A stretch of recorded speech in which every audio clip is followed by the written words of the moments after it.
We have like everything unlocked. I didn't even realize. We have every single thing unlocked.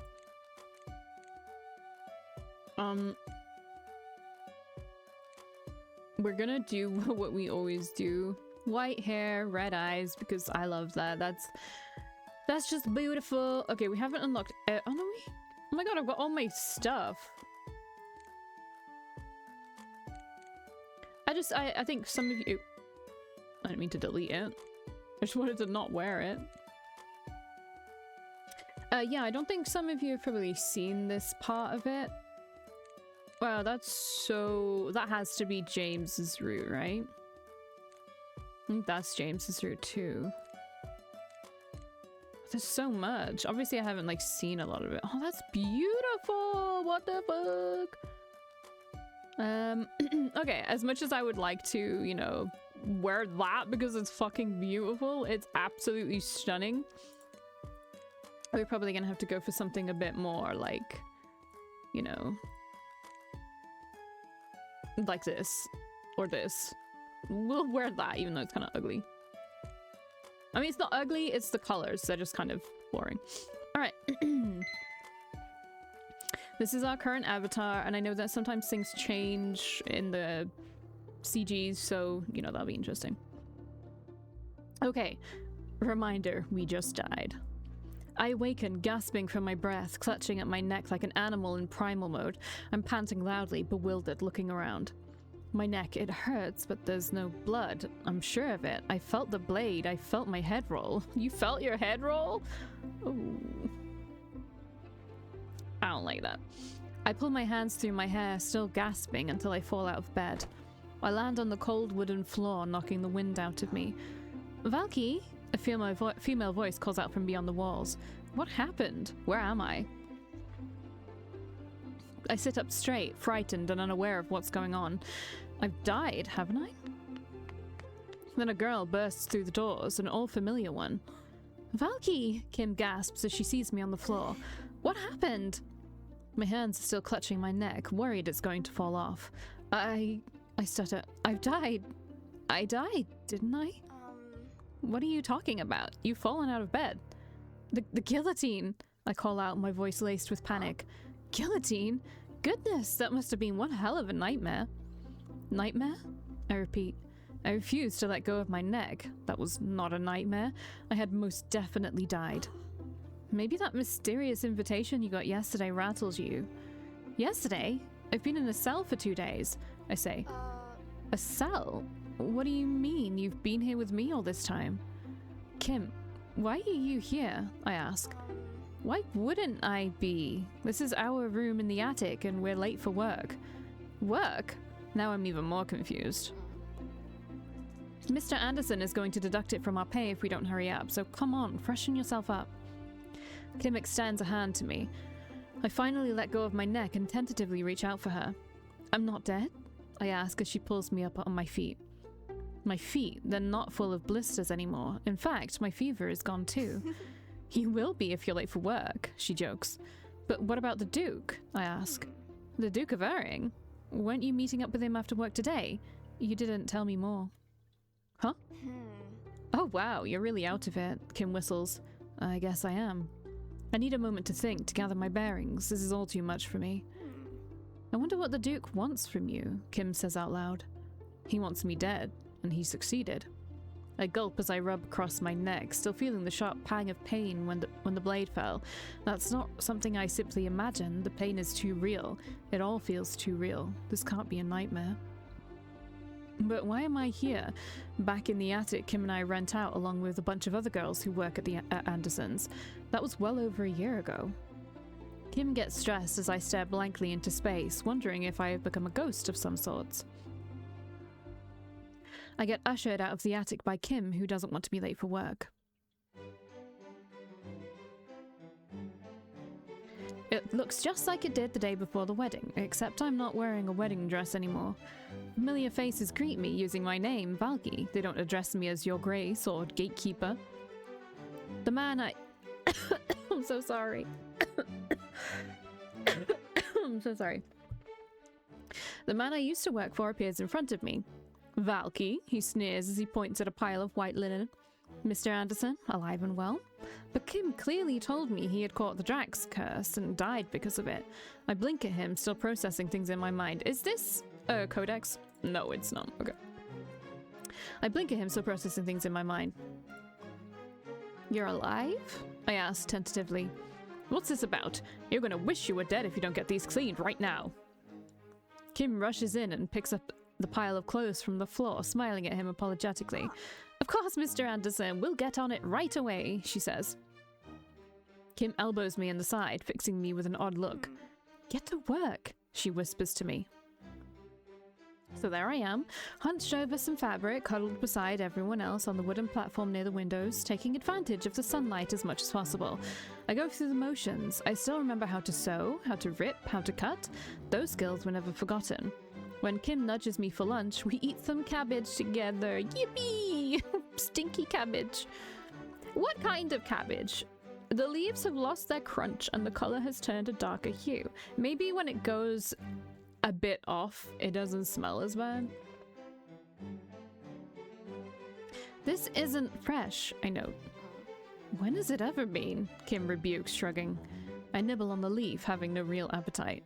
Kim, I call out her name. Does Mr. Anderson have the Drax curse? Her eyes almost bulge out and she quickly looks around to see if anyone heard what I said. Him? Huh, I wish. See, I almost went Cockney. I need to pull back that impulse. As far as I know, he's fattening up at home, keeping all of his earnings to himself. So he's not sick. He's not, but I'm starting to think you might be, Valkii. Is everything alright? I feel my lip quiver. No, Kim, everything is not alright. I was murdered, but how could I possibly explain that to her? No, everything is not alright, I answer her question honestly. You got sick? Ate something bad, perhaps? She asks, worried about my health. I shake my head. I don't think so. Who knows? Did I eat poison? Am I hallucinating?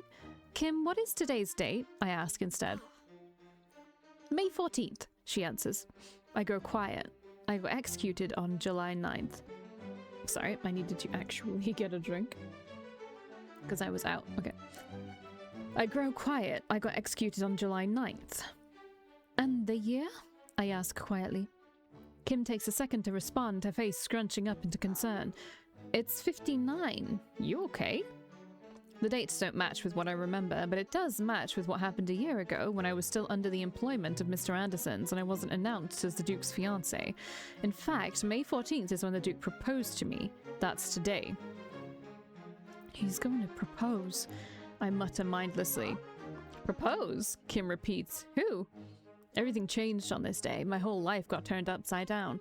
From a mere commoner working at a tailor shop, trying to survive by eating cabbage every day, to a noble who lived in a mansion, which resulted in my untimely death. But it hasn't happened yet.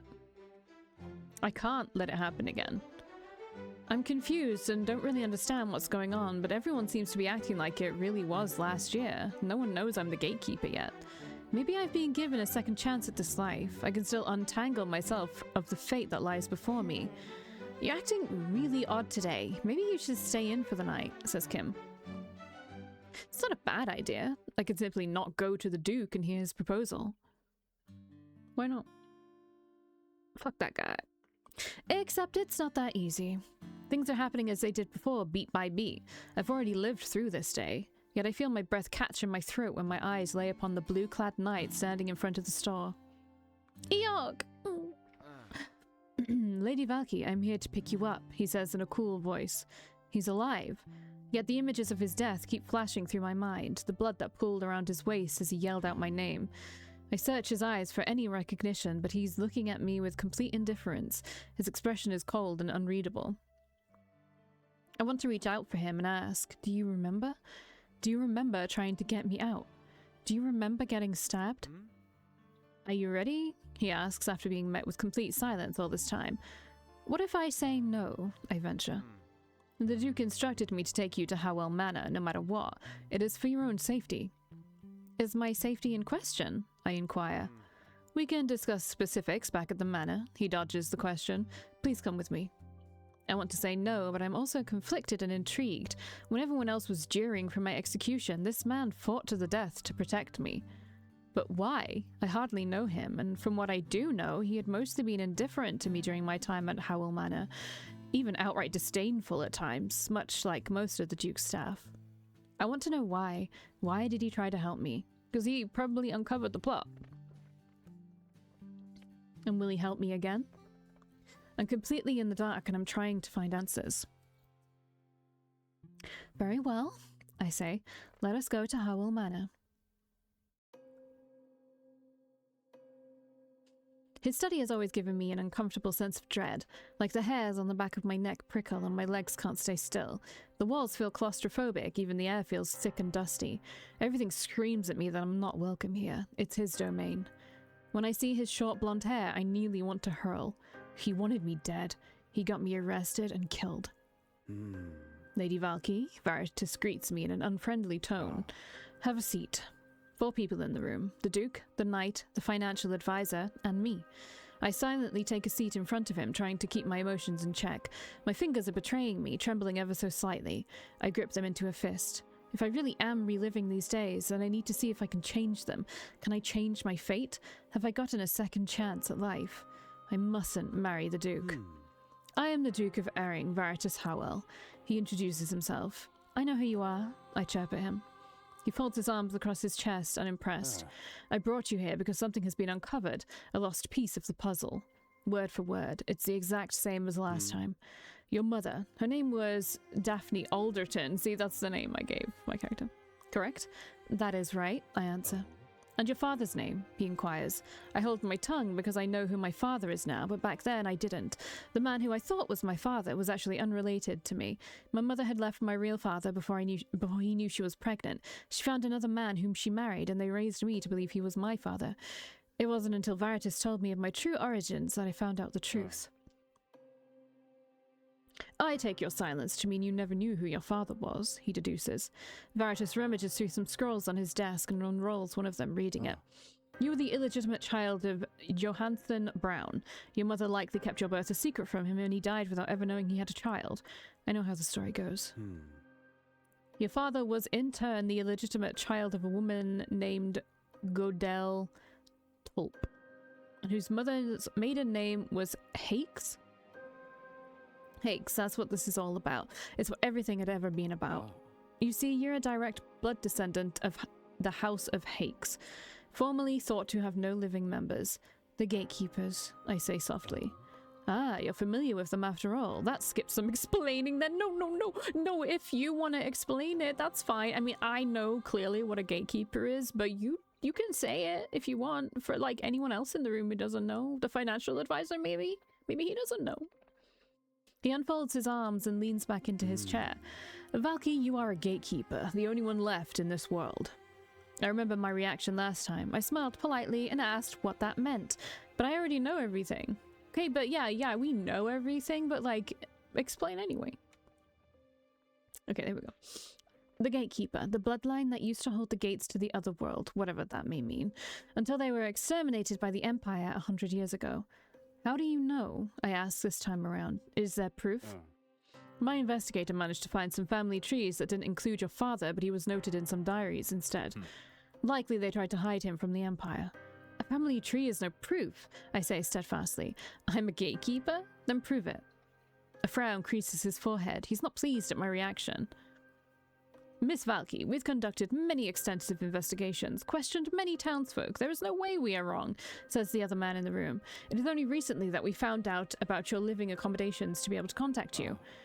This is my financial advisor, Mr. Burke, Veritas says, nodding his head at the man. He's been very thorough in his investigation. We found direct evidence that you are connected to the House of Hakes. Your blood is theirs. Honey, I bleed red the same as everyone else, I quip. This is no joking matter, Miss Valkii, Veritas huffs. I'm not making any jokes, I say, staring at him. My blood isn't anything special. I have evidence to the contrary. I am a completely ordinary commoner. There is nothing I do that is extraordinary. Be that as it may, you could harbor no special forces whatsoever, but the Empire doesn't care. The Empire ordered the execution of all gatekeepers long ago. If I manage to find out about your secret identity, then so has the Empire. They want me dead, not exactly news at this point. That is why I ask for your hand in marriage. In return, you'll be protected from the Empire. That's how he did it. Okay. There it is, his proposal. Back then, I was so confused about all these new terms, I was completely overwhelmed. I'd never gotten a marriage proposal before, and Kim was already saying I was getting too old. Older maid. So I had accepted it, feeling immense pressure to do so. And what do you get? I asked, steeling myself. Pardon? He asks, blinking at me. I get protection if I marry you, but what do you get out of this deal? He fixes his ascot. I am in need of an heir, of course.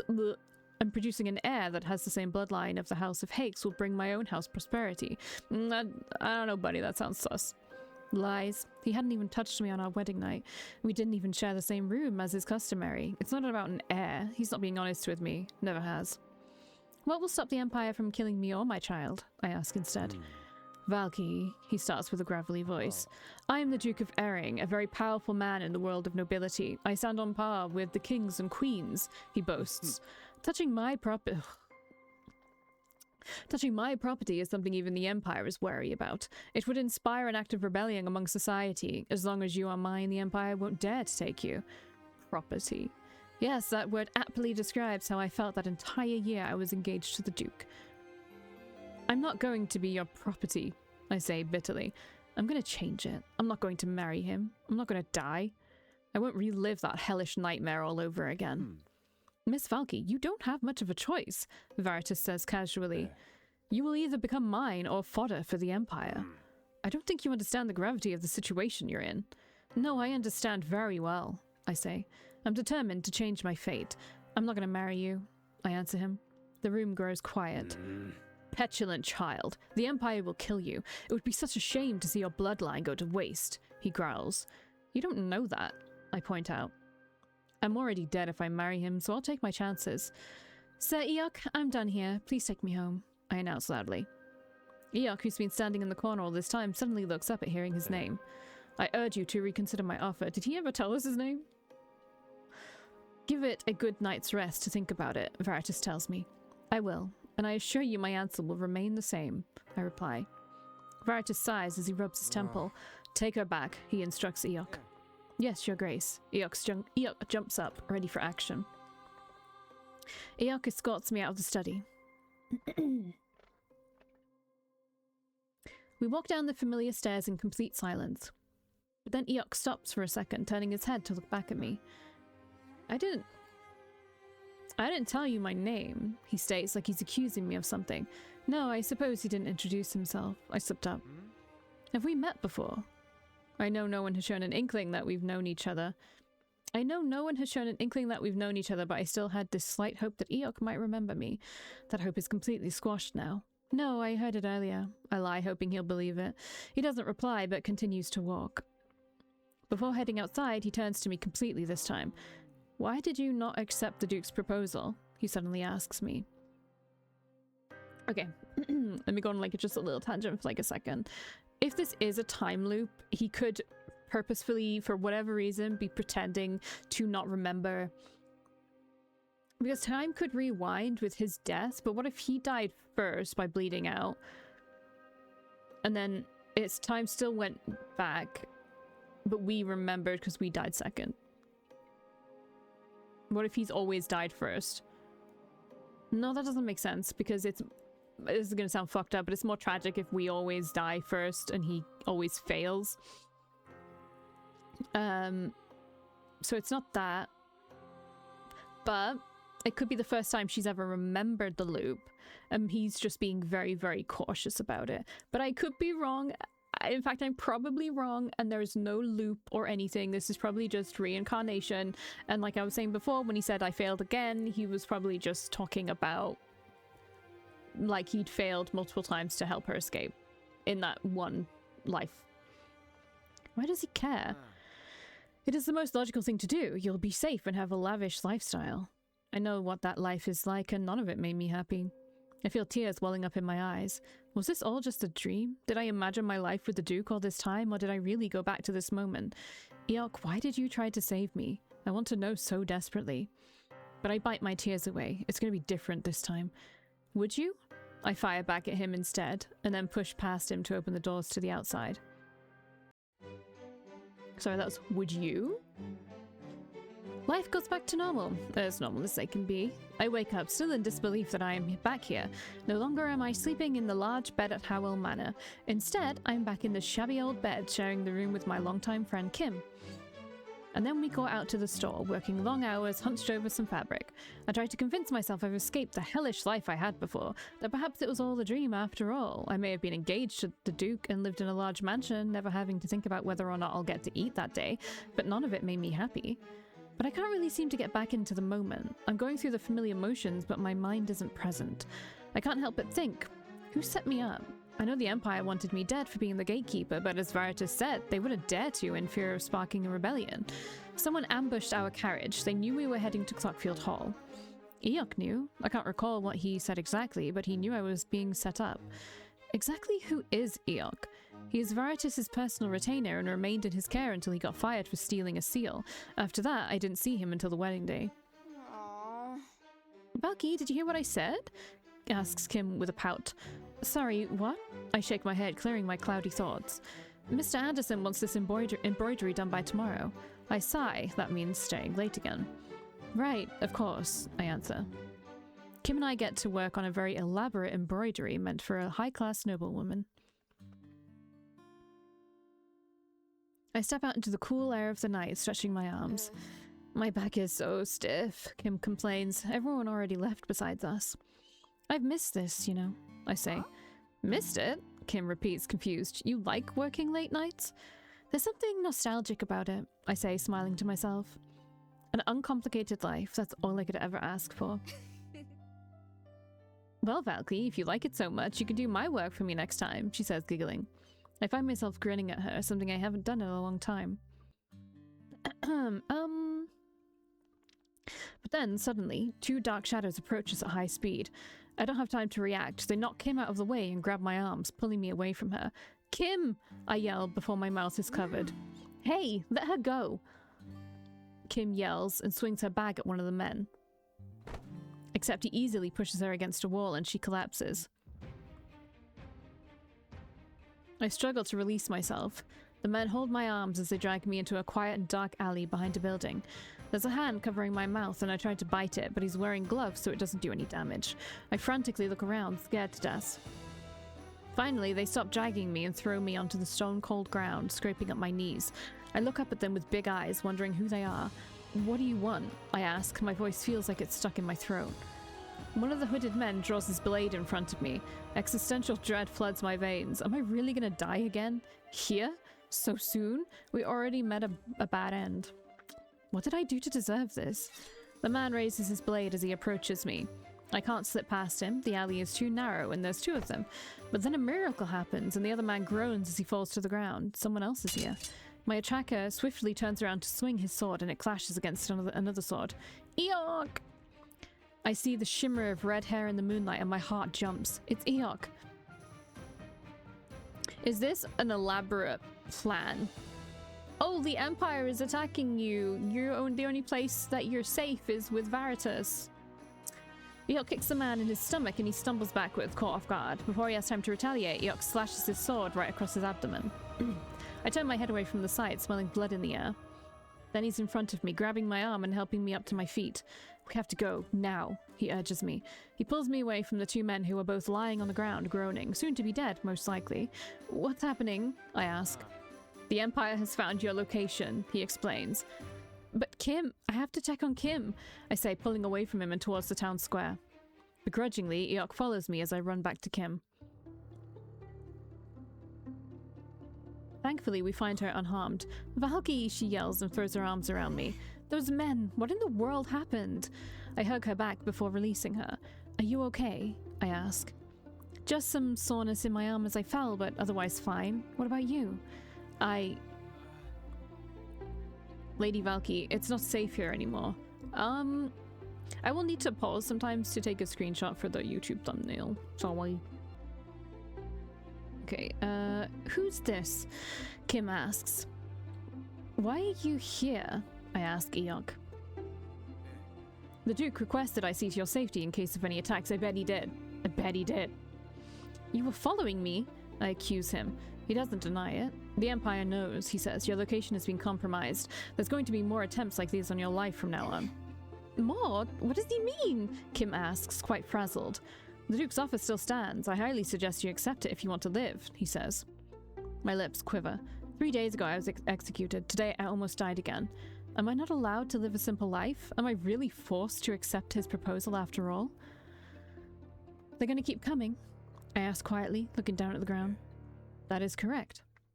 I wipe the tears away that are starting to well up in the corner of my eye. I sniff silently and turn to face Kim. Kim, I need to go, I tell her. Huh? What? Go where? I can't stay here anymore. But why not? What's happening? Poor Kim, she's so confused. I look at EEYOK, feeling so defeated. Will they harm her? I ask. Not if you're under the Duke's protection, he responds. And if I don't accept? You'll likely both die. That's clear enough. I don't have a choice. The Empire is going to come after me and kill me. They know about my lineage now. Poor Kim is just collateral damage. Kim, I'm going to have to go away. Tell Mr. Anderson I quit. But Valkii, you can have all my clothes and my money. There's a small box hidden underneath a wooden plank in the floor under my bed. Take whatever is in there for yourself. You're really leaving? Kim asks, her lips trembling. I'll be fine. I manage to lie. I quickly hug her one last time. Make sure you sleep over at Jill's tonight, alright? Don't go home for a couple of days. Okay, I will, she sniffs. I compose myself in front of EEYOK, dusting off my skirt from any dirt. My knees sting. Alright, I'm ready. Take me to the Duke. It's a choice between two evils. Either I die now, or I will die in a year. But that's still a year away. I'll have time to prevent it, to change the outcome. I need to plan and scheme. I need to pull everything out of my wardrobe to find a way to survive. Of your wardrobe?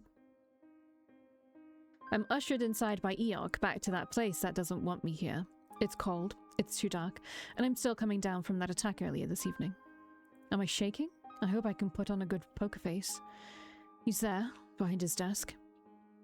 Veritas looks surprised to see me, but quickly covers it with a smirk. That smug look makes me sick to my stomach. Your Grace, says EEYOK, announcing our arrival. Lady Valkii is here. So you have come around after all, he drawls out. I approach his desk, sucking in a breath. If I'm gonna do this, things need to change. Just because I accept his proposal doesn't mean I'm gonna marry him for real. I will do everything to prevent that from happening. I have a condition, I tell him. Condition?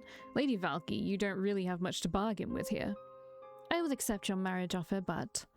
I stretch out my hand and point a finger at EEYOK. I want him as my personal knight. There's a silence as Veritas' expression morphs into a frown. EEYOK looks confused by the condition as well. You want my retainer to be looking after you? Veritas repeats slowly. Yes, I say. Why? I can have any number of knights appointed to you.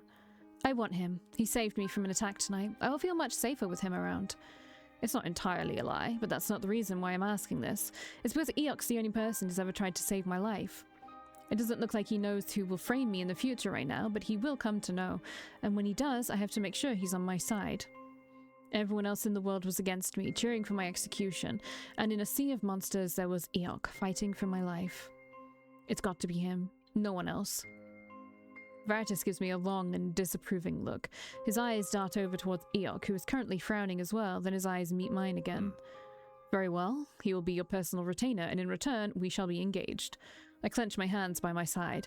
I accept. Okay, let's go back to the time loop thing. Okay, so I feel like I remember this one music video or something, and it was where they kept swapping time loops. So the guy would see the girl die, and then it would time loop back, and then he would see her die again, and it would time loop, but it would time loop for her. Or no. He would time loop until he died. And then when it time looped after that, she would be the one remembering. I can't remember what MV it was, but I used to listen to it all the time. So it could be that where he doesn't remember right now, but also it could just not be a time loop and I'm just being really fucking annoying about it right now. I'm Valkii Alderton, the only remaining gatekeeper in the world, and I refuse to die this time around. Yeah, you go, girl. Oh my god, chapter over. Alright, I will see you in the next one. Bye.